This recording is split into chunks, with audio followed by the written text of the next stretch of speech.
আচ্ছা, তো টাইট্রেশন হচ্ছে একটা পদ্ধতি।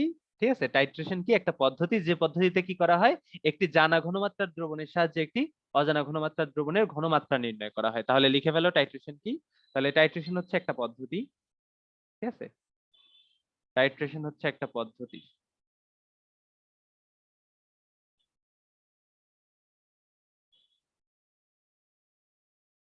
যে পদ্ধতিতে যে পদ্ধতিতে পদ্ধতিতে টাইট্রেশন নিয়ে তোমরা এই পর্যন্ত কয়েকবার পড়ে ফেলার কথা। আহ মানে ইনডিরেক্টলি পড়ে ফেলার কথা, ডিরেক্টলি না। যে পদ্ধতিতে একটি জানা ঘনমাত্রার দ্রবণের সাহায্যে ঘনমাত্রার দ্রবণের সাহায্যে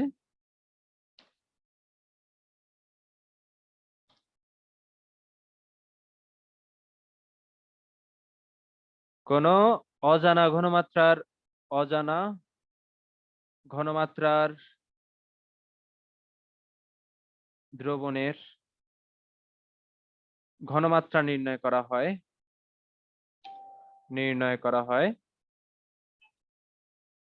হয় সে পদ্ধতিকে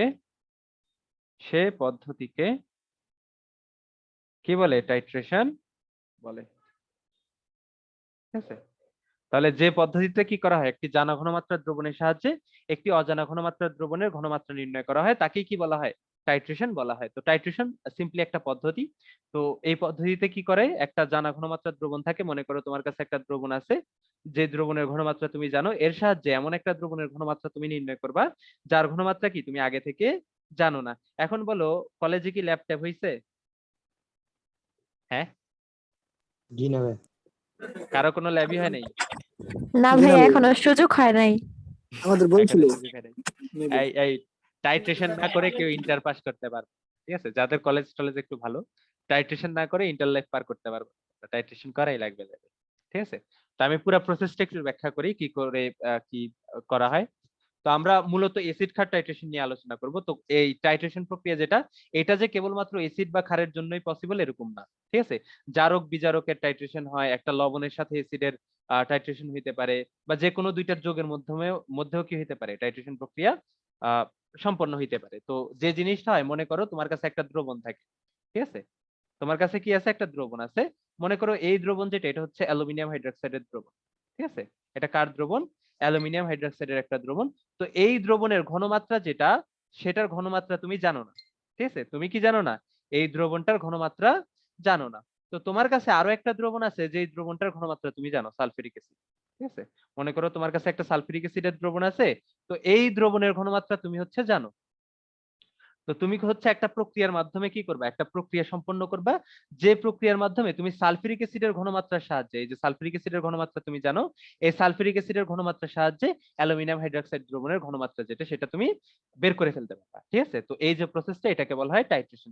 তো দেখো ভাইয়া, এখানে দুইটা দ্রবণ থাকে। একটা দ্রবণের ঘনমাত্রা আমরা জানি, ঠিক আছে, জানা ঘনমাত্রার দ্রবণ। আরেকটা কি বলতো ভাইয়া, অজানা ঘনমাত্রার দ্রবণ, তাই না? দুইটা দ্রবণ এখানে কিন্তু আছে।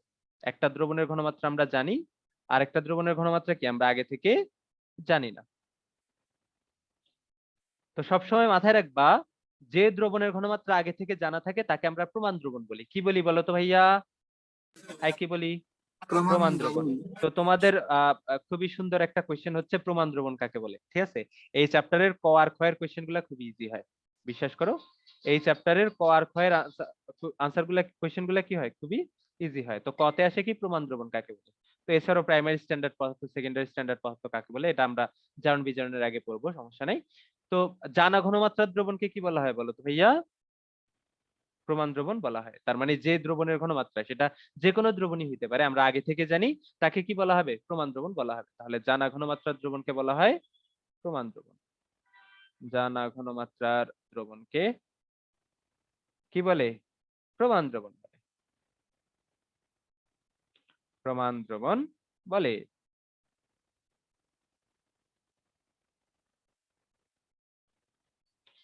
দেখো, আহ তো তোমার কি থাকবে, একটা জানা ঘনমাত্রার দ্রবণ থাকবে। তো জানা ঘনমাত্রার দ্রবণের আরো কিছু নাম আছে, যেমন এটাকে টাইট্যান্টও বলা হয়। ঠিক আছে, টাইট্যান্টও বলা হয়। ঠিক আছে, আর অজানা ঘনমাত্রার দ্রবণকে বলা হয় টাইট্রান্ট, ঠিক আছে, টাইট্রান্ট। তো জানা ঘনমাত্রার দ্রবণ যেটা, সেটা নরমালি রাখা হয় হচ্ছে কোথায় বলতো? নরমালি রাখা হয় বুরেটে। কোথায় রাখা হয় বলতো? বুরেটে। আর অজানা ঘনমাত্রার দ্রবণ যেটা, এটা সাধারণত রাখা হয় কনিক্যাল ফ্লাস্কে, ঠিক আছে, কনিক্যাল ফ্লাস্কে। তো পুরা প্রসেসটা নিয়ে আমরা একটু আলোচনা করলেই পুরা বুঝে যাবা বুরেট কি, কনিক্যাল ফ্লাস্ক কি। আচ্ছা, বুরেট, কনিক্যাল ফ্লাস্ক এগুলা তো চিনো নাকি? হ্যাঁ, এগুলা চিনো ছেলেমেয়েরা? জি ভাইয়া। চিনো। তো বুরেটটা দেখতে কিরকম বলো তো ভাইয়া? বুরেটটা দেখতে হচ্ছে এরকম, যে এই হচ্ছে একটা যন্ত্রাংশ, এটা এটা হচ্ছে বুরেট। চলো আমরা বুরেটটা আঁকায় ফেলি।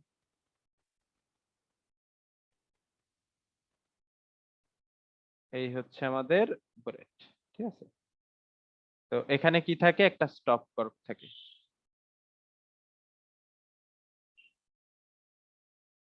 এখানে কি থাকে বলো তো ভাইয়া? দাগ কাটা থাকে এরকম 1 2 3 4 5 6 7 করে, এরকম 50 ml পর্যন্ত নরমালি কি থাকে?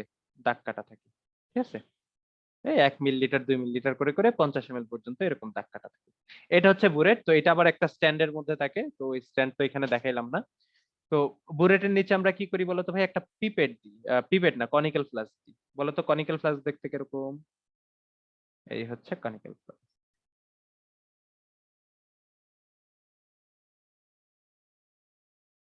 না না না না না না না না না না না না। এটা কি গান রে? না না না না না না না না না না না। 1 2 3 4 গেট অন। এই গানটা শুনছো তোমরা? 1 2 জি ভাইয়া। 3 4 get on the dance floor. ভাই যে ফেমাস হয়েছিল, আমি তখন 9 বা 10 এ পড়ি, বুঝছো? অনেক ফেমাস হয়েছিল গানটা। তো এটা হচ্ছে বুরেট, এটা হচ্ছে কি? Conical flask. নরমালি কি থাকে বলতো ভাইয়া? এই দ্রবণ যেগুলো, এগুলা কোথায় থাকে? বিকারে থাকে। কোথায় থাকে বলতো ভাইয়া? নরমালি বিকারে থাকে, ঠিক আছে। তো বিকারে মনে করো এই যে এই দুইটা বিকার, ঠিক আছে, এই দুইটা বিকার। একটা বিকারে আছে কি আমাদের অজানা ঘনমাত্রার দ্রবণ অ্যালুমিনিয়াম হাইড্রোক্সাইড, আরেকটাতে কি আছে আমাদের জানা ঘনমাত্রার দ্রবণ সালফিউরিক অ্যাসিড। তো আমরা কি করি জানো? এই জানা ঘনমাত্রার দ্রবণ এই সালফিউরিক অ্যাসিড থেকে ওই ইয়ের মাধ্যমে, ঠিক আছে, ওই কি বলে জানো? এটার নাম কি? তেল মাপে যে, এটার নাম কি বলতো? কোনক, কোনক। এটা কোনক না? ফানেল ভাইয়া। ফানেল, হ্যাঁ, ফানেল, ফানেল ফানেল, বলে। Funnel, funnel.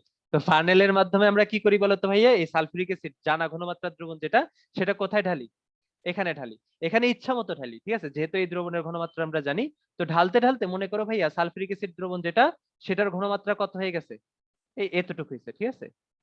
সালফিউরিক অ্যাসিডের ঘনমাত্রা যেটা, সেটা কতটুকু হয়েছে বলতো? এতটুকু হয়েছে।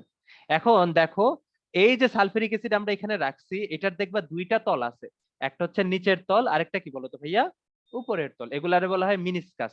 নিচের তলটাকে বলা হয় লোয়ার মিনিসকাস, ঠিক আছে, লোয়ার মিনিসকাস। আর উপরেরটাকে কি বলা হয়? আপার মিনিসকাস।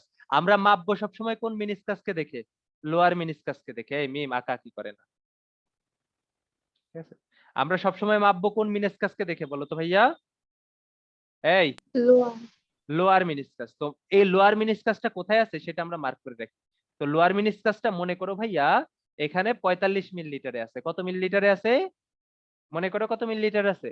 45 মিলিলিটারে আছে। তার মানে এই যে বুরেটে তুমি সালফিউরিক অ্যাসিড নিছো, কত মিলিলিটার সালফিউরিক অ্যাসিড নিছো? তার মানে 45 মিলিলিটার নিছো, তাই না?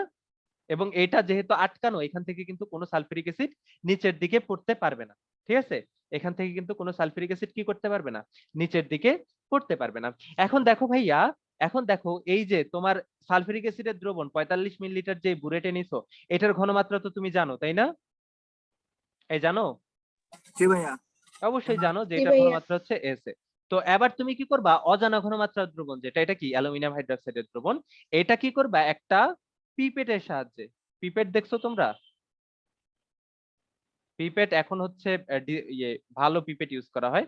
তো আগে হচ্ছে মুখের যে পিপেট গুলা, এগুলা ইউজ করা হয়। তো তোমাদের কলেজেও মুখের পিপেট গুলা ইউজ করা হবে, ঠিক আছে। দেখতে অনেকটা এরকম, মুখ দিয়ে টান দিয়ে টান দিয়ে এখানে ভরতে হয় আর কি। দেখবা একটু একটু পরে আমি ভিডিও দেখাবো না ইনশাল্লাহ। তো পিপেট দেখতে মোটামুটি মোটামুটি এরকম, ঠিক আছে। তো এখানে হচ্ছে একটা দাগ কাটা থাকে। তো পিপেটের আকার নির্দিষ্ট, তোমরা যে পিপেট গুলো ইউজ করবা নরমালি এগুলা 10 মিলিলিটারের হয়। আমার কলেজেও 10 মিলিলিটার ইউজ করা হয়েছিল। এছাড়াও বিভিন্ন আয়তনের পিপেট হইতে পারে, ঠিক আছে? পিপেটের আয়তন বিভিন্ন ধরনের হইতে পারে। তো এই পিপেট দিয়ে তুমি কি করবা, এই দ্রবণ থেকে নির্দিষ্ট আয়তন, তো আমি সাপোজ 10 মিলিলিটারের পিপেট দিয়ে 10 মিলিলিটার অ্যালুমিনিয়াম হাইড্রোক্সাইডের দ্রবণ কোথায় নিলাম, এই যে এই দ্রবণটাতে, মানে এই কনিক্যাল ফ্লাস্কে নিয়ে রাখলাম, ঠিক আছে? কনিক্যাল ফ্লাস্কে কি করলাম বলো তো ভাইয়া, এই 10 মিলিলিটার কি অ্যালুমিনিয়াম হাইড্রোক্সাইড নিয়ে রাখলাম, ঠিক আছে? তো এখানে 10 মিলিলিটার রাখতে হবে সবসময়, এই সবসময় 10 মিলিলিটার রাখতে হবে না, ইচ্ছা বিভিন্ন আয়তন থাকতে পারে, বাট অধিকাংশ এক্সপেরিমেন্টে আমরা 10 মিলিলিটার রাখি। তো মনে করো এই যে এক্সপেরিমেন্টে আমরা অ্যালুমিনিয়াম হাইড্রোক্সাইড কত মিলিলিটার রাখলাম, 10 মিলিলিটার। তাহলে বলো তো এখানে ব্যবহৃত অ্যালুমিনিয়াম হাইড্রোক্সাইডের আয়তন VB = 10 মিলিলিটার, তোমরা জানো না? এই জানো তো নাকি? জি ভাইয়া। তো আমরা জানি এটা। এখন তোমরা যে কাজটা করবা, এখানে একটা নির্দেশক দিবা, কি দিবা বলো তো ভাইয়া, একটা নির্দেশক দিবা। নির্দেশকের কাজ কি বলো তো ভাইয়া, নির্দেশক হচ্ছে অ্যাসিড মাধ্যমে একটা কালার দেয়, ক্ষারীয় মাধ্যমে কি করে আরেকটা কালার দেয়, তাই না? আরেকটা তাই বলি। তো, হ্যাঁ। তো এইটা কি অ্যাসিডীয় মাধ্যম না ক্ষারীয় মাধ্যম, এটা কি ক্ষারীয় মাধ্যম। ক্ষারীয় মাধ্যম, তাইলে নির্দেশক ক্ষারীয় মাধ্যমের কালার এখানে দিবে, তাই না? হুম, জি ভাইয়া। হ্যাঁ, ক্ষারীয় মাধ্যমে এখানে কালার দিবে। এখন দেখো ভাইয়া, এই যে এখানে তো 10 মিলিলিটার অ্যালুমিনিয়াম হাইড্রোক্সাইড দ্রবণ আছে, যার কি ঘনমাত্রা আমরা জানি না, ঠিক আছে? যার ঘনমাত্রা কিন্তু আমরা জানি না। আমরা এবার কি করব, অ্যালুমিনিয়াম হাইড্রোক্সাইড এই বুরেটে, বুরেটে কত এমএল ছিল, 45 এমএল ছিল, এবং এটার ঘনমাত্রা আমরা জানি কিন্তু, ঠিক আছে? আমরা এবার কি করব জানো, স্টপ কর্কটা আস্তে আস্তে খুলে দিব, ঠিক আছে? স্টপ কর্কটা কি করব, আস্তে আস্তে খুলে দিব। স্টপ কর্ক খুলে দিলে বলো তো ভাই এখান থেকে সালফিউরিক অ্যাসিডের দ্রবণ নিচের দিকে পড়বে না? হুম, জি জি ভাইয়া। ভাইয়া পড়বে। নিচের দিকে যদি পড়ে তাহলে সালফিউরিক অ্যাসিড কি বুরেটে কনিক্যাল ফ্লাস্কে ঢুকে যাবে। কনিক্যাল ফ্লাস্কে কি আছে, অ্যালুমিনিয়াম হাইড্রোক্সাইড। এর সাথে হাইড্রোক্সাইড। বলো তো ভাইয়া সালফিউরিক অ্যাসিড বিক্রিয়া করবে না? এই বিক্রিয়া করবে না? করবে। বিক্রিয়া করে কি জি উৎপন্ন ভাইয়া। করবে, অ্যালুমিনিয়াম সালফেট, অ্যালুমিনিয়াম আর কি, সালফেট। আর কি পানি। পানি। পানি উৎপন্ন করবে। তো সমতাকরণ তো তোমরা করতে পারো আলহামদুলিল্লাহ। তাহলে এখানে 3, এখানে কত 2, তাহলে এখানে তো ঠিকই আছে, এখানে কত হবে 3s2 হবে, তাই না? 3 হবে নাকি 6 হবে, এটা 6 হবে না, 6, ঠিক আছে? ঠিক আছে, তো এটা হচ্ছে আমাদের সমতাকৃত বিক্রিয়া। তো দেখো তো ভাইয়া, তার মানে এখানে যদি ওই উপর থেকে পড়তে থাকে, তো এখানে অ্যালুমিনিয়াম হাইড্রোক্সাইড কি করবে, আস্তে আস্তে বিক্রিয়া করবে। বিক্রিয়া করতে করতে এক সময় সবগুলো অ্যালুমিনিয়াম হাইড্রোক্সাইড প্রশমিত হয়ে যাবে না বিক্রিয়া করে? এই প্রশমিত হয়ে যাবে না? জি ভাইয়া। একটা বিন্দুতে যে কিন্তু যতগুলো অ্যালুমিনিয়াম হাইড্রোক্সাইড আছে সবগুলা কি হয়ে যাবে, প্রশমিত হয়ে যাবে। তো যেই পয়েন্টে যে এই কনিক্যাল ফ্লাস্কের সবগুলো অ্যালুমিনিয়াম হাইড্রোক্সাইড প্রশমিত হয়ে যাবে, ওই পয়েন্টটাকে আমরা কি বলি বলো তো ভাইয়া, প্রশমন বিন্দু, বিক্রিয়া। প্রশমন বিন্দু বলি, ঠিক আছে? যেই পয়েন্টে যে এটা শেষ হবে, ঠিক আছে? তো যখনই এখানে অ্যালুমিনিয়াম হাইড্রোক্সাইড সবগুলা বিক্রিয়া করে ফেলবে, তখনই আমরা কি করে দিব, স্টপ কর্কটা বন্ধ করে দিব, ঠিক আছে? যখনই আমরা কি দেখবো যে এখানে অ্যালুমিনিয়াম হাইড্রোক্সাইড সবগুলা বিক্রিয়া করে ফেলছে, তখনই আমরা কি করব, স্টপ কর্কটা বন্ধ করে দিব। আমরা কিভাবে বুঝবো যে এখানে সবগুলো অ্যালুমিনিয়াম হাইড্রোক্সাইড বিক্রিয়া করে ফেলছে বলো তো, কিভাবে বুঝবো, কিভাবে বুঝবো? কালার দেখি। এই যে নির্দেশকের কালার দেখি, ঠিক আছে?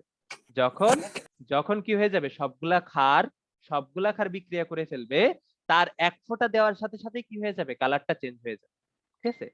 তারপরে কি এক ফোঁটা দেওয়ার সাথে সাথে কি হয়ে যাবে, কালারটা কিন্তু বেজে, মানে ক্ষারীয় মাধ্যমে নির্দেশকটা যেরকম কালার দিত ওইটা পরিবর্তন করে অ্যাসিডীয় মাধ্যমে যে কালারটা দিত সেই কালার হয়ে যাবে।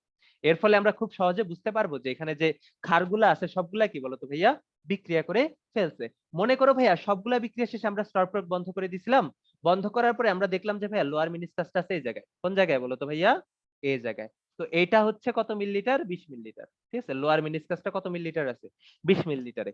বলো তো ভাইয়া আগে সালফিউরিক অ্যাসিড ছিল 45 মিলিলিটার, এখন আছে 20 মিলিলিটার, তাহলে সালফিউরিক অ্যাসিড কি পরিমাণ বিক্রিয়া অংশগ্রহণ করছে, 25 মিলিলিটার না?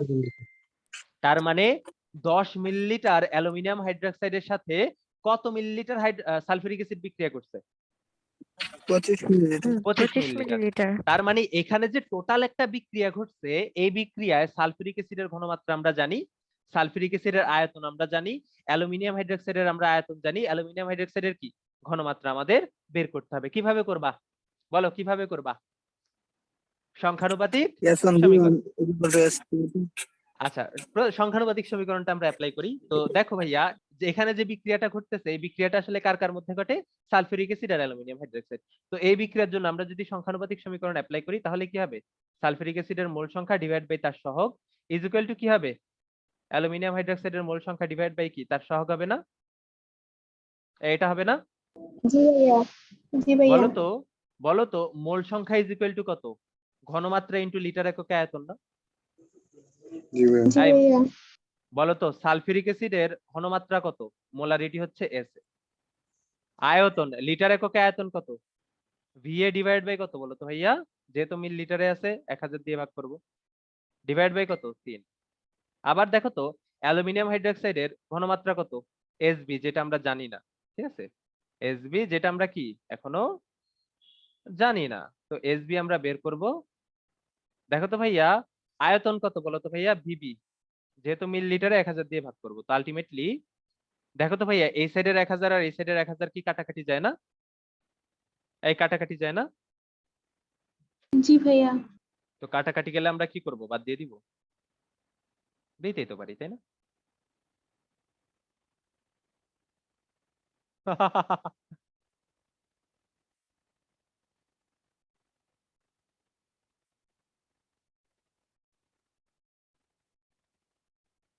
কি রে ভাই? আচ্ছা থাক।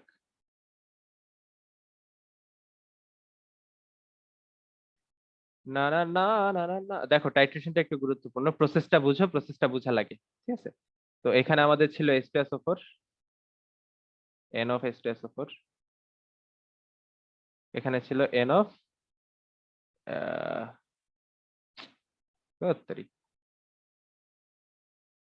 N of H2SO4 divide by তার সহগ কত? 3 সমান কত ছিল? N of Al2 L OH3 ছিল, আমি SO4 3 লিখছি, তোমরা আমাকে কিছু বলো নাই। আচ্ছা দেখো তাহলে আমরা এই দুই সাইড থেকে কি করতে পারি? এই যে 1000 1000 কেটে দিতে পারি।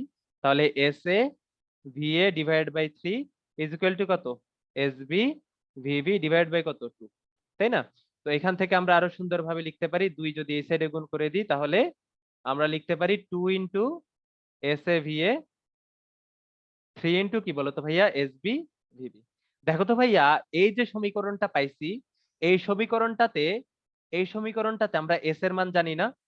অবশ্যই জানি। ভি এর মানও আমরা জানি। ঠিক আছে, ভিবি এর মানও আমরা এখানে 10 মিলিলিটার ফিক্স ধরে নিছি। জানি না কার মান বলো তো ভাইয়া? এসবি এর মান। তো এসবি এর মান আমরা বের করে ফেলতে পারবো না? এই বের করে ফেলতে পারবো না? অবশ্যই বের করে ফেলতে পারবো। তাহলে এই পুরো প্রসেসটা কি বুঝতে পারছো তোমরা? এই পুরো প্রসেসটা বুঝতে পারছো? জি ভাইয়া। তাহলে চলো আমরা একটু প্র্যাকটিক্যাল দেখি। ঠিক আছে, আমরা একটু প্র্যাকটিক্যালি দেখে আসি যে বিষয়গুলো কেমনে কোথায় কি হচ্ছে। ঠিক আছে, এই হচ্ছে টাইট্রেশন।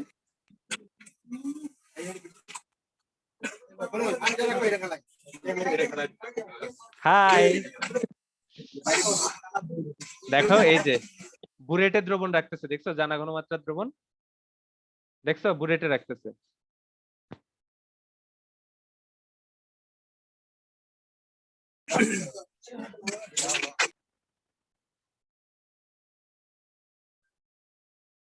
এরা ভালো পিপেট ইউজ করতেছে, মুখ দিয়ে করা লাগবে না।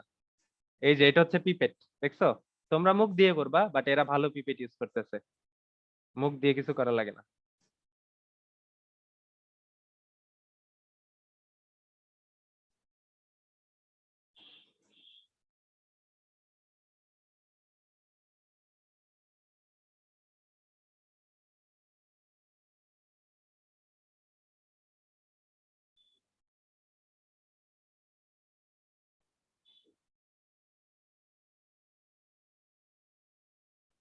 এই যে দেখতেছো কনিক্যাল ফ্লাস্কে দ্রবণ রাখতেছে,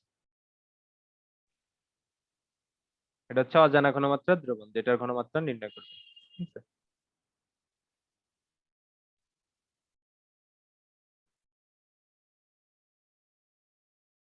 পিপেট থেকে সব একদম নিতেছে যাতে একটু বাদ না যায়, নইলে তো 10 মিলিলিটার হবে না। এই হচ্ছে ইয়ে দিতেছে, নির্দেশক দিতেছে, মিথাইল অরেঞ্জ নির্দেশক নিয়ে পড়বো। একটা বর্ণ শো করতেছে, ঠিক আছে?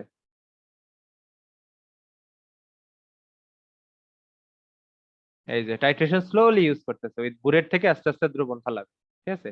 আর ঝাঁকাবে যাতে বিক্রিয়া করে ভালোভাবে।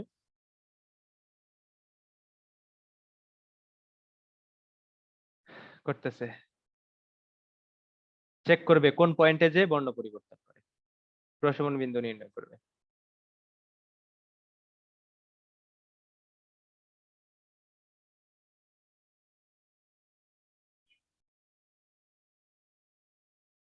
এক ফোঁটা করে ফেলতেছে লাস্টের দিকে।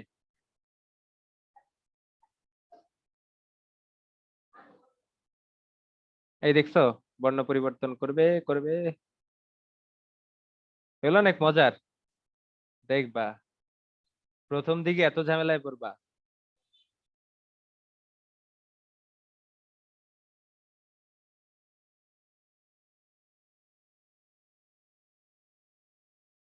এই যে দেখছো, বর্ণ পরিবর্তন করে ফেলছে, তার মানে এন্ড পয়েন্ট চলে আসছে, ঠিক আছে? এন্ড পয়েন্ট চলে আসছে। এবার হচ্ছে আমরা ওই মাপবো, মাপঝোঁকের কাজ কারবার, ঠিক আছে? এভাবে 2-3 বার করবা।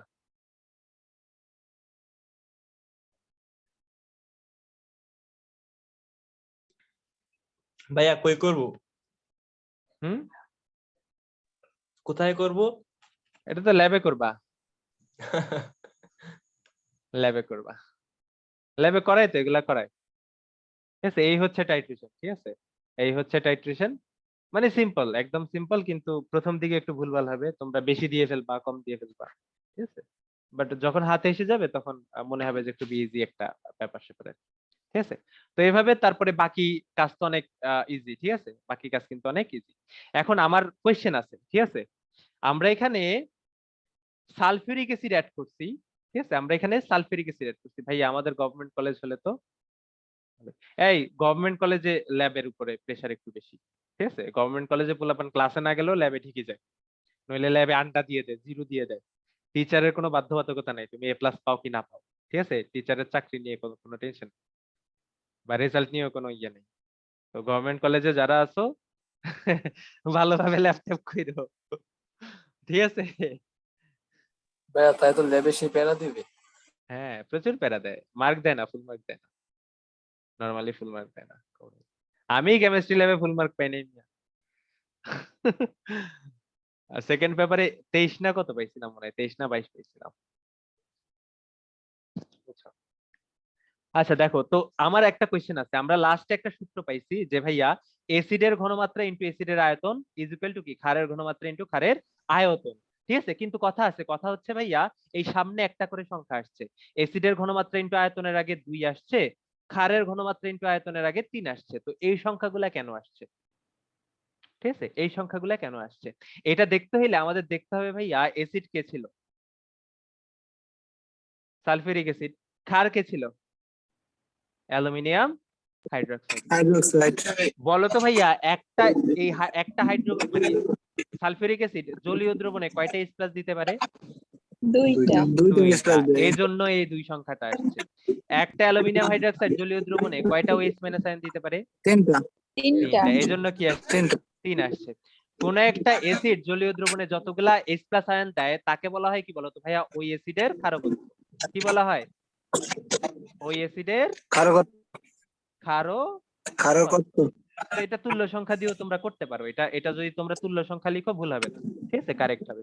তাহলে এটাকে কি বলা হয়? অ্যাসিডের ক্ষারকত্ব। তাহলে কোন একটা অ্যাসিডের ক্ষারকত্ব মানে কি? কোন একটা অ্যাসিড জলীয় দ্রবণে যতগুলা H+ দেয় অথবা কোন একটা ক্ষারের যতগুলা OH কে প্রশমিত করতে পারে ওই অ্যাসিডের ক্ষারকত্ব কত? ঠিক তত। যেমন সালফিউরিক অ্যাসিড জলীয় দ্রবণে 2টা H+ দেয়, তাই তার ক্ষারকত্ব কত? 2। একই ভাবে বলো তো ভাইয়া HCl এর ক্ষারকত্ব কত? 1। 1, ঠিক আছে? আবার অ্যালুমিনিয়াম হাইড্রোক্সাইড জলীয় দ্রবণে কয়টা OH- দেয়? 3টা। তো কোন একটা ক্ষার জলীয় দ্রবণে যতটা OH- দেয় বা কোন একটা অ্যাসিডের যতটা H+ কে প্রশমিত করতে পারে ওইটাকে বলা হয় ওই ক্ষারকের কি? অম্লত্ব।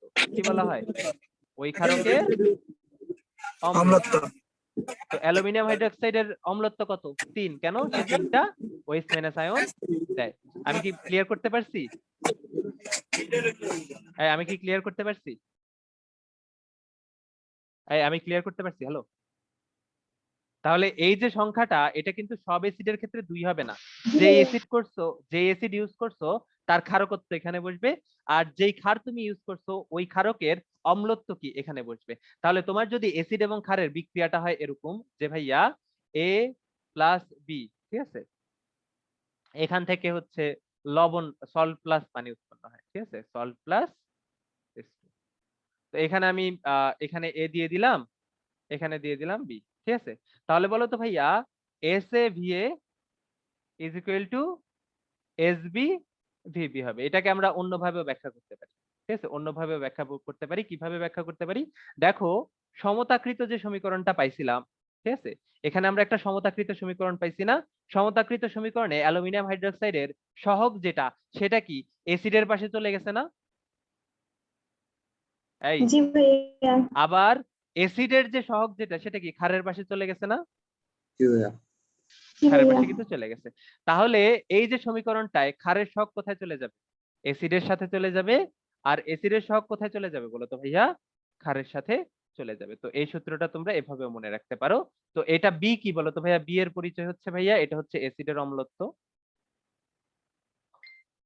অ্যাসিডের ক্ষারকত্ব সরি আর এর পরিচয় কি বলো তো ভাইয়া এর পরিচয় হচ্ছে ক্ষারকের অম্লত্ব তোমরা যেভাবে ব্যাখ্যা করো সবই সেম আসলে ঠিক আছে তো এটা তোমরা মনে রাখলে খুব সহজে কি করতে পারবা ম্যাথ করতে পারবা ঠিক আছে ম্যাথ করতে পারবা এখন তোমাদেরকে আমি একটা কোশ্চেন করি তোমরা কি Al2O3 এই যৌগটাকে চিনো এই চিনো জি ভাই অ্যালুমিনা অ্যালুমিনা বলো তো ভাইয়া এই যৌগটা অম্লধর্মী নাকি ক্ষারধর্মী খার তো না ভাইয়া দুইটাই এটা কিন্তু উভধর্মী তো বিগত বছরগুলাতে একটা কমন কোশ্চেন ভাইয়া তোমাকে অ্যালুমিনা দিয়া বলতেছে যে ভাইয়া এই অ্যালুমিনার ক্ষারকত্ব কত বা অম্লত্ব কত ঠিক আছে যেহেতু এটা দুইটা হিসেবেই কাজ করে তাহলে যখন সে অ্যাসিড হিসেবে কাজ করবে তখন তার ক্ষারকত্ব থাকবে যখন সে ক্ষার হিসেবে কাজ করবে তখন তার কি থাকবে অম্লত্ব থাকবে না অবশ্যই কিন্তু থাকবে তো মনে করো শুরুতে আমি তাকে অ্যাসিড হিসেবে চিন্তা করলাম তো অ্যাসিড হিসেবে যখন সে কাজ করে তখন সে বিক্রিয়া করে কার সাথে সোডিয়াম হাইড্রোক্সাইডের সাথে না তো এই বিক্রিয়াটা পূর্ণ করতে পারবা কেউ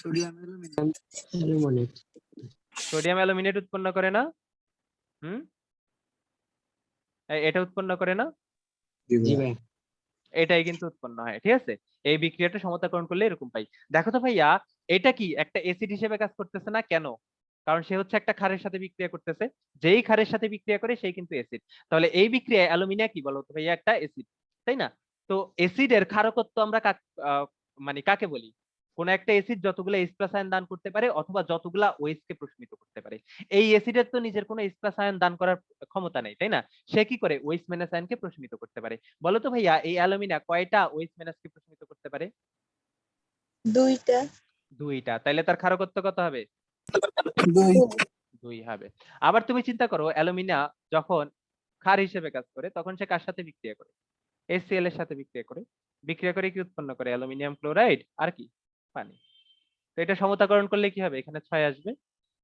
এখানে 2 তাই না আর এখানে কত আসবে 3 তো বলো এই বিক্রিয়া দেখে বলো তো অ্যালুমিনিয়ার অম্লত্ব কত কয়টা H+ কে প্রশমিত করতেছে ছয়টা 6টা তাহলে অম্লত্ব কত হবে 6 হবে তো এটা খুবই কমন কোশ্চেন তো এরকম তোমাদের আরো অনেকগুলা কোশ্চেন আসতে পারে যৌগ দিয়ে যে এই যৌগটার অম্লত্ব কত ক্ষারকত্ব কত এটা প্রথম পত্রেও আসে দ্বিতীয় পত্রেও আসে ঠিক আছে রাসায়নিক পরিবর্তন রাসায়নিক সমাবস্থায় আমরা যে অ্যাসিড বেস পার্টটুকু পড়েছিলাম ওইখান থেকেও আসে আবার কি এখান থেকেও কিন্তু আসে দুই জায়গা থেকেই আসতে পারে ঠিক আছে দুই জায়গা থেকেই আসতে পারে তো এটা তোমাদের জানা লাগবে তাহলে একটা ম্যাথ করে ফেলো তো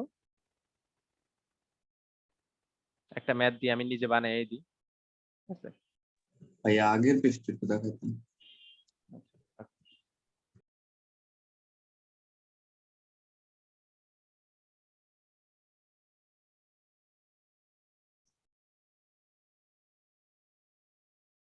এই তোমরা পিএসটিএস তো নির্ণয় করতে পারো নাকি হুম জি ভাইয়া।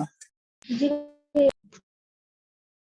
তাহলে পিএস নিয়ে এত প্যারা খাবো না আমি, কারণ হয়েছে এসিড ভাই। বেস ফ্রি কোর্সে তোমরা পিএস নিয়ে যথেষ্ট পড়াশোনা করে আসার কথা। ঠিক আছে, আচ্ছা তাহলে একটা কোয়েশ্চেন লিখে ফেলো আমার সাথে সাথে। তো কোয়েশ্চেনটা হচ্ছে এরকম, 100 ml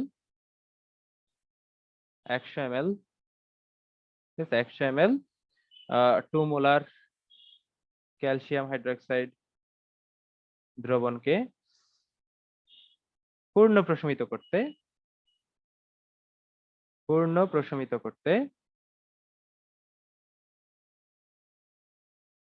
3 মোলার HCl অ্যাসিডের কত আয়তন লাগবে? একদম সিম্পল একটা কোয়েশ্চেন।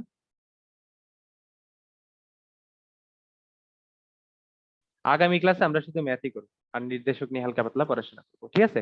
তোমার কাছে একটা দ্রবণ আছে ক্যালসিয়াম হাইড্রোক্সাইডের, যেটার আয়তন হচ্ছে 100 মিলিলিটার এবং ঘনমাত্রা কত 2 মোলার, ঠিক আছে? তো এটা তুমি পূর্ণ প্রশমিত করবা ওই আগের মতো, ঠিক আছে? প্রশমিত করতে তোমার 3 মোলার ঘনমাত্রার HCl অ্যাসিডের কত আয়তন লাগবে সেটা তোমার বের করা লাগবে, ঠিক আছে? এই টাইট্রেশন করে, কেমন? তো কিভাবে করবা? কোয়েশ্চেন তুলছো সবাই? প্রশ্ন জি তুলেছো? ভাইয়া। আচ্ছা, দেখো তোমার এখানে ক্ষার দ্রবণের যে আয়তন, ক্ষার দ্রবণের আয়তনকে আমরা ভিবি ধরলাম, বি হচ্ছে বেইজের জন্য, বেইজের বাংলা ক্ষার, এর জন্য ভিবি ধরলাম। ভিবি কত? 100 মিলিলিটার, তাই না? ক্ষার দ্রবণের ঘনমাত্রা কত? এসবি কত? 2 মোলার, ঠিক আছে? অ্যাসিডিক দ্রবণের ঘনমাত্রা কত? 3 মোলার। আয়তন তুমি কি করবা? বের করবা, তাই না? তো তোমরা সূত্র কি শিখছো? B into S A V A is equal to কি? A into S B V B. বিক্রিয়া লিখেও করতে পারো, না লিখেও করতে পারো। চলো বিক্রিয়াটা লিখে ফেলি।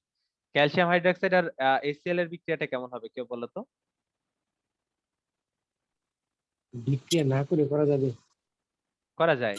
আমরা ক্লোরাইড। তো অম্লত্ব ক্ষারকত্ব জানি না, অম্লত্ব ক্ষারকত্ব জানলে তো আমরা বিক্রিয়া না করেও করতে পারি।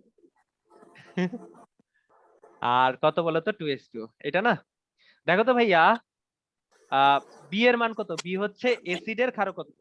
বলো তো ভাইয়া, এই এসিডের ক্ষারকত্ব কত? কত? ভাইয়া 1।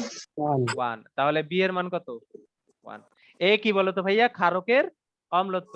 এই ক্ষারকের অম্লত্ব কত? 2। তো আমরা তো সবই জানি, আমাদের বিক্রিয়া দেখাও লাগতেছে না। যদি বিক্রিয়া দেখতাম তাহলে এ কি হইতো? এ হইতো অ্যাসিডের সহগ। আর বি কি হ্যাঁ, এ হইতো কি? অ্যাসিডের সহগ। আর বি কি হইতো বলো তো ভাইয়া? ক্ষারের সহগ হইতো। তাই না? যদি আমরা বিক্রিয়া দেখে করতাম আর কি। তো দুই ভাইয়া ভাবেই করতে পারো, তোমার ইচ্ছা তুমি কোন ভাবে করবা, ঠিক আছে? পরিচয়গুলা লিখে ফেলো, ঠিক আছে? অনেক ভাবে করতে পারো। এর পরিচয় কি? এ হচ্ছে ভাইয়া ক্ষারের অম্লত্ব,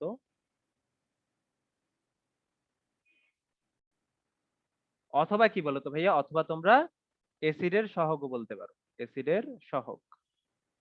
দুইটাই ইউজ করতে পারো, তোমার যেটা ইচ্ছা ওইটা ইউজ করতে পারো। বি হচ্ছে কি? তবে অম্লত্ব ইউজ করলে ক্ষারকত্ব ইউজ করবা, সহগ ইউজ করলে সবগুলা সহগ ইউজ করবা, ঠিক আছে? তো বি হচ্ছে কি বলতো ভাইয়া? অম্লের ক্ষারকত্ব।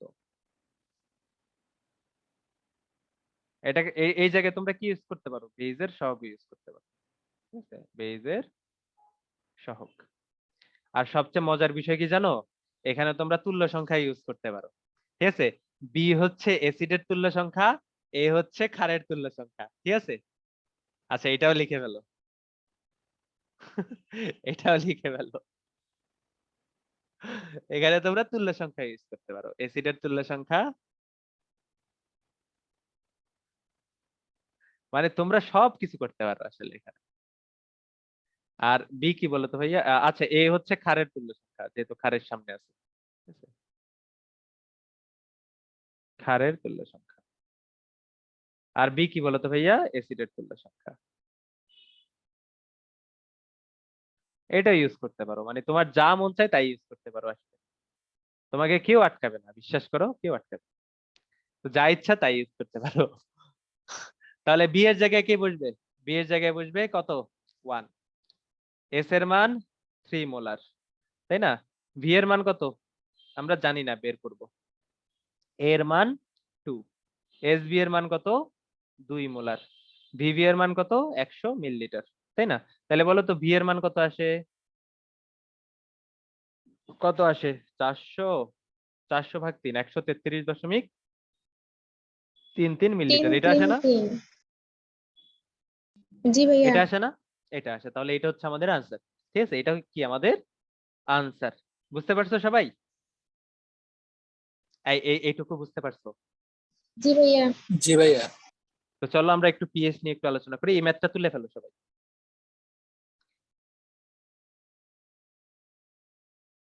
এটা মনে হয় আগেও তোমরা ইউজ করছো, তাই না? হ্যাঁ, এটা আগে ইউজ করছো না তোমরা? আগে ইউজ করার কথা। এটা আরো কয়েকবার ইউজ করার কথা। না করলেও করবা, সমস্যা নেই, এখন থেকে করবা। ম্যাথটা তোলা হইলে বইলো। এই যে পোলাপান ভাগা শুরু করছে, ঠিক আছে, পোলাপান ভাগা শুরু করছে। আচ্ছা বলো তো, তোমরা যারা ক্লাস করতেছো, ক্লাস কি আমি 6টায় নিয়ে যাব, রবি মঙ্গল বৃহস্পতিবার সন্ধ্যা 6টা? জি ভাইয়া, নিলে ভালো হয়। জি ভাইয়া। তাহলে জি বাকি ভাইয়া এই নামাজের পরে এসে সন্ধ্যা নামাজ জামাতে 6টায় পড়া কার যায়। সমস্যা আছে বলো? এই যারা আছো তাদের মধ্যেই সমস্যা নাই কারোরই সমস্যা নাই? এই সমস্যা যাদের, তারা হ্যান্ড রেজ করো, ভালো লাগবে। ভাইয়া বৃহস্পতিবারে সমস্যা। বৃহস্পতিবারে তো আমারও সমস্যা। বৃহস্পতিবারে সন্ধ্যা 6টায় কি থাকে? ওই যে ভাইয়া বাসায় আসি যে। এই তাইলে কোনো সমস্যা নেই, ঠিক আছে, তাইলে সন্ধ্যা 6টায় ক্লাস, বাসে বসে বসে ক্লাস করবে। না ভাইয়া ট্রেনে আসি তো, পরে কেমনে করা মারতে। ট্রেনে মোবাইল বের করা যাবে না ভাই, হাত সুদ্ধা কাটটা নিয়ে যাবে, ঠিক আছে, হাত সুদ্ধা এইটাই। কাটটা নিয়ে যাবে। আচ্ছা সন্ধ্যা 6টায় সমস্যা আছে অনেকের। এই সন্ধ্যা 6টা 30-এ কার কার সমস্যা? এই সন্ধ্যা 6টা 30-এ কার কার সমস্যা? হাত তোলো। ভাইয়া আমার রাতে 6টা থেকে 7টা পর্যন্ত। আচ্ছা ঠিক আছে, তাহলে 7টাই থাক, টাইম চেঞ্জ করবো না। টাইম চেঞ্জ করে অনেক ঝামেলা, বুঝছো, কয়েকজনের ঝামেলা থাকে, এই জন্য আমি টাইম চেঞ্জ করতে চাই না, বুঝছো, কয়েকজনের ঝামেলা থাকবেই, স্বাভাবিক। আচ্ছা তাহলে চলো আমরা পিএইচ নিয়ে একটু পড়াশোনা করি। কোন একটা দ্রবণের, ঠিক আছে, কোন একটা দ্রবণের পিএইচ কি বলতো ভাইয়া? এটা নিয়ে অনেক পড়াশোনা করছি। মাইনাস লগ কি? এইচ প্লাস আয়নের ঘনমাত্রা, তাই না? আর পিওএইচ কি? পিওএইচ হচ্ছে মাইনাস লগ, পিওএইচ কত বলো তো ভাইয়া? মাইনাস লগ ওএইচ মাইনাস আয়নের ঘনমাত্রা। হয়েছে ভাই, আর মতামত দেওয়া লাগবে না, ওই এই দিই আর 7টাই দিই, আর কি করার। তো আবার কোন একটা দ্রবণের জন্য পিএইচ আর পিওএইচ যোগ করলে সবসময় কত হয়? 14 সবসময় কত হয়? 14 হয়। পিএইচ কি 0 থেকে কম হইতে পারে বা 14 থেকে বড় হইতে পারে? নরমালি পারে না, বাট তোমাদের বইতে ম্যাথ দিয়ে দিছে যে পারে। নরমালি পিএইচ কি হইতে পারে না 0 থেকে বড় বা 14 থেকে 0 থেকে ছোট বা 14 থেকে বড় হইতে পারে না। বাট তোমাদের বইয়ের যে ম্যাথগুলা, ওই ম্যাথগুলাতে ঋণাত্মক পিএইচ ও ইউজ করছে, 14 দশমিক সামথিং পিএইচ ও ইউজ করছে, তার মানে যায়, ঠিক আছে, কিছু করার নেই, বইতে ইউজ করছে মানে তোমাদেরও ইউজ করা লাগবে। ঠিক আছে ভাইয়া? ঠিক আছে, তাহলে চলো আমরা এই চ্যাপ্টারের জন্য আমাদের এসিড বেজে যেরকম দুর্বল এসিড বা দুর্বল ক্ষারের পিএইচ নির্ণয় করছিলাম, তো এই চ্যাপ্টারের জন্য আমাদের দুর্বল এসিড বা দুর্বল ক্ষারের পিএইচ নির্ণয় করার দরকার নেই, ঠিক আছে। তো দরকার থাকলেও তোমরা ওইভাবে করে নিবা এসিড বেস থেকে, ঠিক আছে। তো ওই সেম ম্যাথই, উল্টা পাল্টা কোনো ম্যাথ নেই। তাহলে আমি তোমাদের কয়েকটা ম্যাথ দিয়ে দিই, তোমরা এগুলা করো, পিএইচ আর পিওএইচ নির্ণয় করবা, ঠিক আছে। তাহলে 1 নাম্বার এক্সাম্পল, সেটা হচ্ছে 0.01 মোলার H2SO4। এই দ্রবণটাতে তুমি কি করবা? H প্লাস আয়নের ঘনমাত্রা নির্ণয় করবা, আর হচ্ছে পিএইচ নির্ণয় করবা, দুইটা জিনিস করবা, কেমন? তারপরে আরো একটা দ্রবণ হচ্ছে তোমার 0.004 মোলার NaOH দ্রবণের ঘনমাত্রা। এখানে তুমি কি করবা বলো তো ভাইয়া? এই দ্রবণের জন্য তুমি পিএইচ নির্ণয় করবা, তারপরে H প্লাস আয়নের ঘনমাত্রা নির্ণয় করবা, OH মাইনাস আয়নের ঘনমাত্রা নির্ণয় করবা, ঠিক আছে। তো আর কি করবা? এই দুইটাই করো তো, এই দুইটাই করো, করো করে আনসার আমাকে বলো। প্রথমটার আনসার কত? প্রথমটার আনসার মুখে মুখে বলে দেওয়া যায় 2, তাই না? তাই না? 2 না, সরি 2 না, সালফিউরিক অ্যাসিড না, 0.02, 2 না, আরো বেশি, আরো কম, আরো কম, সালফিউরিক অ্যাসিড যেহেতু আরো কম। কত হয় প্রথমটার আনসার, কত হয় বলো? দেখো, সালফিউরিক অ্যাসিডের ঘনমাত্রা হচ্ছে 0.01 মোলার, এটা হচ্ছে কি সবল অ্যাসিড, তাহলে এখান থেকে আসা H প্লাস আয়নের ঘনমাত্রা কত হবে? কত হবে? 1.6 তার দ্বিগুণ, 2 ইন্টু 0.01 মোলার, তাহলে 0.02 মোলার, ঠিক আছে। তাহলে পিএইচ কত? মাইনাস লগ কত? OH মাইনাস আয়নের ঘনমাত্রা, তার মানে মাইনাস লগ 0.02 কত হয়? এটা তো তোমরা মনে হয় সূত্র শিখছো যে মাইনাস লগ 2 প্লাস কত লগ 0 পয়েন্ট মানে মাইনাস লগ 0.01 এরকম সূত্র শিখছো না তোমরা? এই শিখছো না? তারপরে লগ 2 এর মান যেটা এটা মুখস্থ করছো তাই না? আর এটার মান তো কত হবে? এটার মান তো 2ই হবে, তাহলে 2 মাইনাস লগ 2 এরকম মুখস্থ করছো না তোমরা? এই করছো যারা অ্যাডমিশনের প্রিপারেশন নিচ্ছে এখন থেকে, তারা হয়তো মুখস্থ করছে, বাট লাভ নেই আসলে, ঠিক আছে? এত মুখস্থ করে কি করবা, তাই না? এই জন্য আমি এই শর্টকাট গুলা পড়াই, ঠিক আছে? তোমার লগ 2 এর মান মুখস্থ করা লাগে, লগ 3 এর মান মুখস্থ করা লাগে, লগ 4 এর মান মুখস্থ করা লাগে। ভাই এই মুখস্থ দিয়ে তুমি আরো অনেক কিছু মুখস্থ করতে পারবা, ঠিক আছে? এই জন্য আমি এই শর্টকাট গুলা পড়াই না, পড়ানো বাদ দিছি। বাদ না, আমি আসলে কখনো পড়াই নি, কারণ আমার পছন্দ হয় না, ঠিক আছে? আমার যেগুলা পছন্দ হয় না আমি এগুলা পড়াই না, কারণ এত কিছু মুখস্থ করে যদি তোমার সিম্পল একটা শর্টকাট মনে রাখতে হয়, ভাই দরকার নাই, ঠিক আছে? দরকার নাই। আচ্ছা বলো এটার আনসার কত হয়? ভাইয়া 1.699। 1.699, ঠিক আছে? এটা আমাদের আনসার। কেমন? তারপরে তাহলে এই যে পরের দ্রবণটার পিএইচ কত? এটার পিওএইচ আমরা বের করতে পারবো। পিওএইচ মানে কত? মাইনাস লগ ওএইচ মাইনাস আয়নের ঘনমাত্রা, তাই না? মাইনাস লগ কি ওএইচ মাইনাস আয়নের ঘনমাত্রা কত? 0.004 মোলার। তাহলে কত হয়? কত হয়?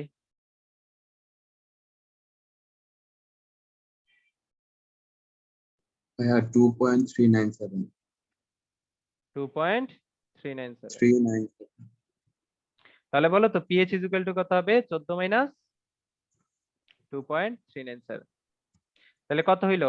13 দশমিক 11.603 11.603, তাই না? এটা আমাদের আনসার। তাহলে বলো তো এইচ প্লাস আয়নের ঘনমাত্রা কত হবে? কত হবে? এটা অনেক ভাবে বের করতে পারো। যে কোনো একটা দ্রবণের জন্য এইচ প্লাস আয়নের ঘনমাত্রা আর ওএইচ মাইনাস আয়নের ঘনমাত্রার গুণফল কত হয়? tan ইনভার্স 14 হয় না? জি ভাইয়া tan ইনভার্স 14 হয়। তাহলে এখানে ওএইচ মাইনাস আয়নের ঘনমাত্রা কত? 0.004। তার সাথে এইচ প্লাস আয়নের ঘনমাত্রা গুণ করলে কত হবে? 10⁻⁻4 হবে। আর পিএইচ থেকে তো বের করতেই পারো, এটা তো গেলই। তাহলে এইচ প্লাস আয়নের ঘনমাত্রা কত হয় দেখো তো?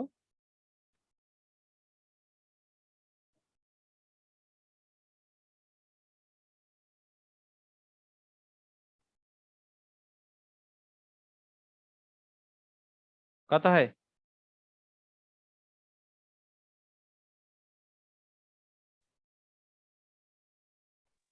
0.025 0.025। এটা এই এত জি আসে ভাইয়া এইচ প্লাস আয়নের ঘনমাত্রা? ধর্মিয়া, এই 10⁻14, এটা 4 দেখতেছো কে কে? তাদের চোখে সমস্যা আছে। এই জন্যই তো ভাইয়া। না এটা তোমার চোখে সমস্যা, ঠিক আছে? কত? তাহলে ভাইয়া 2.5 into 10 power minus 12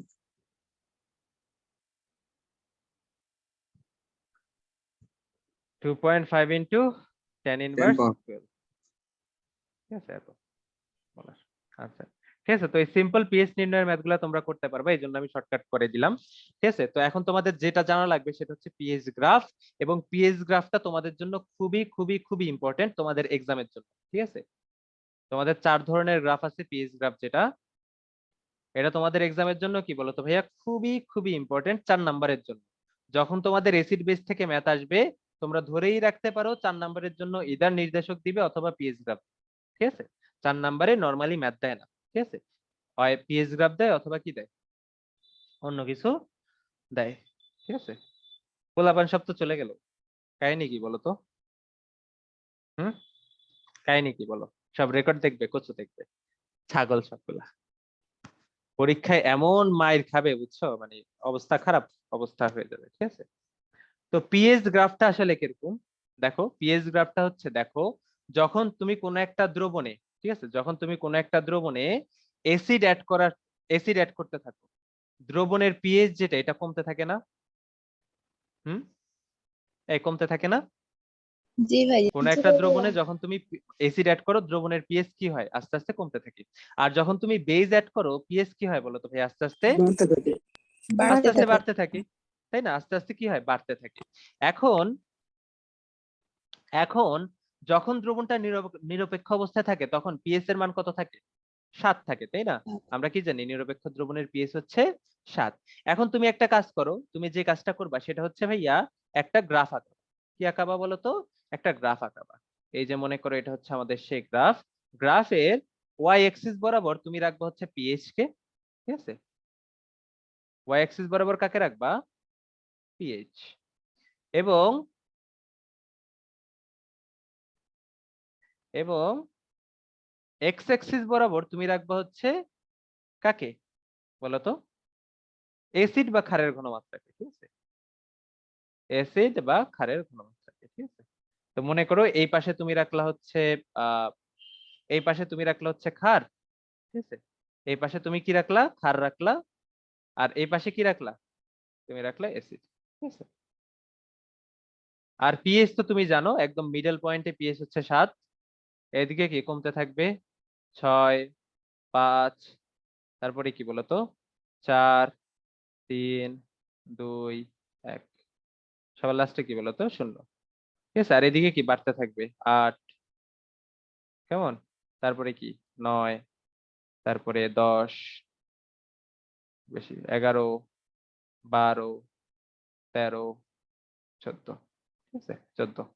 দেখো তো ভাইয়া শুরুতে আমি তোমাদের টাইট্রেশনটা একটু বলি। শুরুতে কি থাকে মনে করো আমরা ওই কনিক্যাল ফ্লাস্কে যে দ্রবণটা উৎপন্ন হইতেছে ওইটার পিএইচ নিচ্ছি, ঠিক আছে? কনিক্যাল ফ্লাস্কে শুরুতে কে থাকছে? আমাদের প্রথমে ছিল অ্যালুমিনিয়াম হাইড্রোক্সাইড, তাই না? প্রথমে একটা বেস ছিল, তাই না ভাইয়া? কনিক্যাল ফ্লাস্কে শুরুতে একটা বেস ছিল। এই বেজের মধ্যে আমরা কি করছি? আস্তে আস্তে অ্যাসিড দিছি না? আস্তে আস্তে অ্যাসিড দিছি না বলো তো? এই জি জিনিসটা জি অবজার্ভ ভাইয়া। করবে, ঠিক আছে? এই জিনিসটা একটু অবজার্ভ করবা। মনে করো ভাইয়া তুমি যে বেসটা দিছো এই বেসটা হচ্ছে একটা তীব্র বেস, তীব্র ক্ষার, ঠিক আছে? তুমি যে বেসটা দিছো এটা কি বলো তো ভাই? একটা তীব্র বেস, ঠিক আছে? তীব্র ক্ষার। তুমি যদি শুরুতে একটা তীব্র ক্ষার দিয়ে দাও, শুরুতে একদম যখন শুরু ছিল তখন কিন্তু এই দ্রবণটাতে কোনো অ্যাসিড ছিল না, শুধুই ক্ষার ছিল, তাই না? এই যে একদম শুরুতে কি বেস ছাড়া আর কেউ ছিল? না ভাইয়া। একদম কেউ কিন্তু ছিল না। তো যখন তুমি শুরুতে পিএইচটা মাপছো তখন এই তীব্র ক্ষারের জন্য পিএইচ কি 14 এর একদম কাছাকাছি হবে না বলো তো? জি এই ভাইয়া। জি ভাইয়া। 14 এর কিন্তু অনেক কাছাকাছি হবে। যখন তুমি একটু একটু করে অ্যাসিড এখানে অ্যাড করা শুরু করছো, মনে করো ভাইয়া এই অ্যাসিডটা অ্যাড করছো তীব্র অ্যাসিড। এই অ্যাসিডটা কি অ্যাড করছো বলো তো ভাইয়া? তীব্র অ্যাসিড অ্যাড করছো। তো আহ কিছু কিছু পরিমাণ বেস কি করবে? আস্তে আস্তে বিক্রিয়া করে কি হয়ে যাবে? নিঃশেষ হয়ে যাবে। তার মানে কি বেজের পরিমাণ কি আস্তে আস্তে কমবে? বেজের পরিমাণ যদি আস্তে আস্তে কমে পিএইচ এর মান কি আস্তে আস্তে কমবে না বলো তো ভাইয়া? জি ভাইয়া, কমবে। কমতে কমতে এই পয়েন্টে গেল। এই পয়েন্টে দেখো এই পয়েন্টে কি হয়েছে? এই পয়েন্টে অ্যাসিড যে পরিমাণ আছে বেস তার থেকে 2-3 ফোঁটা বেশি আছে। কয় ফোঁটা বেশি আছে বলো তো ভাইয়া? 2-3 ফোঁটা বেশি আছে। এখন বেস যেটা এটার 2-3 ফোঁটা বেশি থাকলো এটা কি তীব্র বেস না? এই তীব্র বেস না? জি ভাইয়া। এর ফলে পিএইচটা কিন্তু অনেক বেশি হবে। এর ফলে কি বলতো ভাইয়া? পিএইচটা কিন্তু অনেক বেশি হবে। যখন তুমি আর 2-3 ফোঁটা অ্যাসিড দিয়ে দিবা ঠাস করে সবগুলা বেস কি হয়ে যাবে? প্রশমিত হয়ে যাবে না? জি ভাইয়া। সবগুলা বেস কিন্তু প্রশমিত হয়ে যাবে। তারপরে যখন তুমি আরেক ফোঁটা প্রশমিত হয়ে গেলে ওই বিন্দুটাকে আমরা কি বলি? প্রশমন বিন্দু বলি। তারপরে যখন তুমি আরেক ফোঁটা অ্যাসিড দিবা এই দ্রবণটা অ্যাসিডিক হয়ে যাবে না? এই জি ভাইয়া। দ্রবণটা অ্যাসিডিক জি হয়ে যাবে না? ভাইয়া। অ্যাসিডিক দ্রবণের পিএইচ কত? 7 থেকে কম না? আর যেই অ্যাসিডটা তুমি অ্যাড করছো এটা কি তীব্র অ্যাসিড না ভাইয়া? জি ভাইয়া। যদি তীব্র অ্যাসিড হয় 1-2 ফোঁটার জন্য পিএইচ অনেক নেমে যাবে না? হুম? এই 1-2 ফোঁটার জন্য জি পিএইচ অনেক ভাইয়া। নেমে যাবে না? অনেক নেমে যাবে। তাহলে এই পয়েন্ট থেকে এই পয়েন্টে কিন্তু একটা ম্যাসিভ ড্রপ দিবে। এই জিনিসটা বুঝতে পারছো? যখন আমরা তীব্র বেজের সাথে তীব্র অ্যাসিডের টাইট্রেশন করাবো তখন কি বলতো ভাইয়া? এই পয়েন্টে কি করবে? একটা ম্যাসিভ ড্রপ দিবে। কেন? কারণ 2-1 ফোঁটা বেজের জন্য তোমার পিএইচটা হয়ে যাবে অনেক বেশি, আর 2-1 ফোঁটা অ্যাসিডের জন্য তোমার পিএইচটা হয়ে যাবে কি অনেক কম। এই কারণে খুব অল্প একটু জায়গার মধ্যে পিএইচ এর যে ড্রপটা সেটা কি হয়ে যাবে? অনেক বেশি হয়ে যাবে। এই জিনিসটা কি বুঝতে পারছো? জি ভাইয়া। আচ্ছা, তো মাঝখানে যে পয়েন্টে পিএইচ টা ড্রপ করতেছে এই পয়েন্টটাতে আসলে কি হচ্ছে, তোমার সম্পূর্ণ যে বেসটা সেটা কি বিক্রিয়া করে শেষ হয়ে যাচ্ছে না, বা প্রশমিত হয়ে যাচ্ছে? এই এই পয়েন্টটাতে যখন দ্রবণটা বেসিক থেকে অ্যাসিডিক হয়ে যাচ্ছে, ঠিক আছে, অম্লীয় থেকে মানে ক্ষারীয় থেকে অম্লীয় হয়ে যাচ্ছে, এই পয়েন্টে আসলে ঘটনাটা কি ঘটতেছে, বেইজের যে প্রশমন বিক্রিয়া ওইটা সম্পন্ন হইছে না?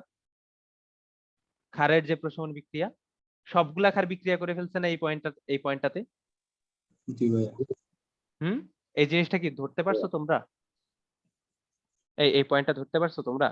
যে দেখো আমাদের কি ছিল, আমাদের এই পয়েন্ট যখন ছিল বেজ যখন পিএইচ যখন অনেক বেশি ছিল, তখন আমাদের কি ছিল, 2-1 ফোঁটা বেজ এখানে অতিরিক্ত ছিল।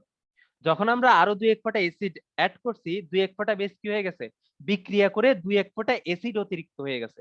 এর ফলে আমাদের কি বলতো ভাইয়া, অনেক বেশি পিএইচ থেকে হঠাৎ করে অনেক কম পিএইচ চলে আসছে না? হুম, জি ভাইয়া। জি ভাইয়া। অনেক কম তার মানে এই বিন্দুটাতে কি হয়েছে, পিএইচ এর অনেক ড্রপ হয়েছে আর কি। তো এই বিন্দুটাতেই মূলত কি ঘটছে, অ্যাসিড এবং বেজের যে পূর্ণ প্রশমন বিক্রিয়াটা এটা ঘটছে না, মানে প্রশমন সম্পন্ন হয়েছে। তো এই যে লম্বা পয়েন্টটা দাগটা এখানে যতগুলা পয়েন্ট আছে এগুলারে আমরা কি ডাকি, প্রশমন বিন্দু ডাকি। তো তীব্র অ্যাসিড এবং তীব্র ক্ষারের জন্য প্রশমন বিন্দুটা কি হয়, অনেক বড় হয়। তারপরে যখন আমরা আরো অ্যাসিড অ্যাড করব, বলো তো ভাইয়া পিএইচ কি হবে, আরো কমতে থাকবে না? জি আরো ভাইয়া। কমতে থাকবে না? জি ভাইয়া। কমতে কমতে কি হবে, প্রায় জিরোর কাছাকাছি চলে আসবে, তাই না?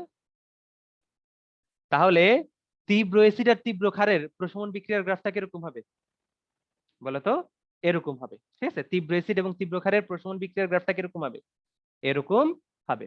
আমি কি বুঝাইতে পারছি ভাইয়া? বুঝাইতে জি পারছি? হ্যালো, ভাইয়া। জি ওকে ভাইয়া। ওকে। এখন মনে করো ভাইয়া তুমি তীব্র অ্যাসিড নিছো, ঠিক আছে, বাট খাটটা নিছো মৃদু ক্ষার। খাটটা নিছো কি বলতো ভাইয়া, মৃদু ক্ষার। যখন মৃদু তুমি ক্ষার। পাত্রে, হ্যাঁ পাত্রে যখন মৃদু ক্ষার নিবা, ঠিক আছে, দুর্বল ক্ষার নিবা। দুর্বল ক্ষার কি আছে, অ্যামোনিয়াম হাইড্রোক্সাইড বা এই টাইপের একটা ক্ষার নিবা। তো দুর্বল ক্ষার যখন তোমার এই শুধুমাত্র এই পাত্রটাতে থাকবে, তখন আগে থেকে পিএইচ অনেক কম থাকবে না? জি ভাইয়া। আগে থেকে কম থাকবে। যখন তুমি এখানে আস্তে আস্তে তীব্র অ্যাসিড অ্যাড করা শুরু করবা, ক্ষারগুলা কি হবে বলো, তুমি আস্তে আস্তে প্রশমিত হওয়া শুরু করবে। তো পিএইচ মান কি হবে, আস্তে আস্তে কমতে থাকবে না? কমতে থাকবে জি না? ভাইয়া। কমতে থাকবে, কমতে কমতে এই জি পয়েন্টটা আছে, ভাইয়া। এই পয়েন্টে কি বলতো ভাইয়া, অ্যাসিডের তুলনায় ক্ষার কয়েক ফোঁটা বেশি আছে। তো যখন তুমি আরো কয়েক ফোঁটা তীব্র অ্যাসিড এখানে অ্যাড করবা, হঠাৎ করেই বলতো ভাইয়া পিএইচ যেটা এটা ড্রপ করবে না? আর যেহেতু তীব্র অ্যাসিডের জন্য পিএইচটা কি অনেক কমে যাবে না? জি ভাইয়া। অনেক কমে কোথায় চলে গেল, এখানে চলে গেল। তারপরে আরো অ্যাসিড যোগ করলে এভাবে হবে না গ্রাফটা? তাহলে মৃদু ক্ষার এর সাথে যদি তুমি তীব্র অ্যাসিডের প্রশমন বিক্রিয়া ঘটাও, তাহলে পিএইচ গ্রাফটা কিরকম হবে, এরকম হবে না? হুম, জি ভাইয়া। এরকম হবে না? এই বুঝতে পারছো, সেকেন্ড গ্রাফটা বুঝতে পারছো?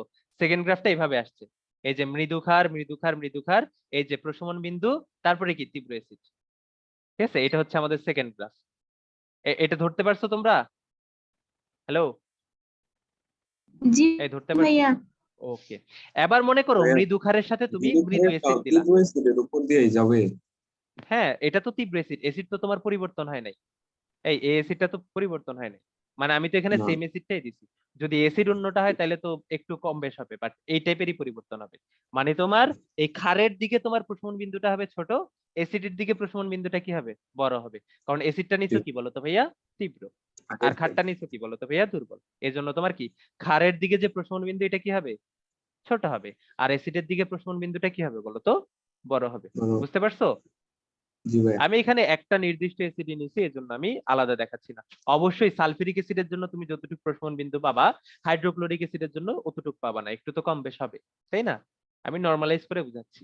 এখন মনে করো মৃদু ক্ষারের সাথে তুমি নিছো মৃদু অ্যাসিড। কি নিছো বলো তো ভাইয়া, মৃদু অ্যাসিড, ঠিক আছে। তো মৃদু ক্ষারের জন্য তোমার কি ওই যখন তুমি মৃদু অ্যাসিড অ্যাড করবা, পিএইচ কি আস্তে আস্তে কমতে থাকবে, কমে কমে এখানে আসবে।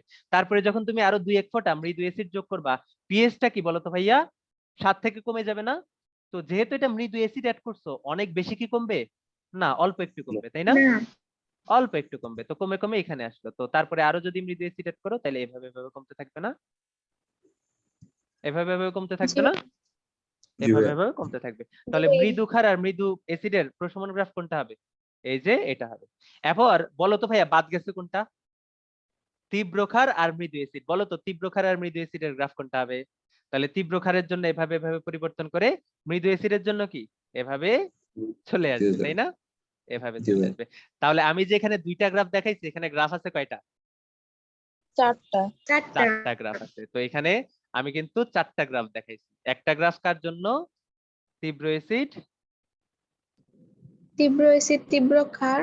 যোগ তীব্র ক্ষার, ঠিক আছে? তারপরেরটা কি বলতো ভাইয়া? মৃদু অ্যাসিড মৃদু ক্ষার, ঠিক আছে? তারপরে আরেকটা কি বলতো ভাইয়া? তীব্র অ্যাসিড মৃদু ক্ষার। আর সবার লাস্টের গ্রাফটা কোনটা বলতো ভাইয়া? মৃদু অ্যাসিড মৃদু আর ক্ষার। কি? তীব্র ক্ষার, তাই না?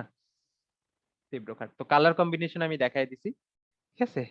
তো তোমরা কালার দেখে দেখে চিনতে পারবা। তো তোমাদের নরমালি চারটা গ্রাফ একসাথে চাইবে না, একটা গ্রাফ চাইবে। তখন তোমরা এভাবে একটা গ্রাফ দিয়ে দিবা। মনে করো তোমাকে একটা ম্যাথ দিল এরকম, ঠিক আছে? আমি বলি তোমাদের ম্যাথ গুলা মানে আসবে কিরকম, ঠিক আছে? মনে করো তোমাদের একটা কোয়েশ্চেন দিল, একটা প্রশমন বিক্রিয়া দিল।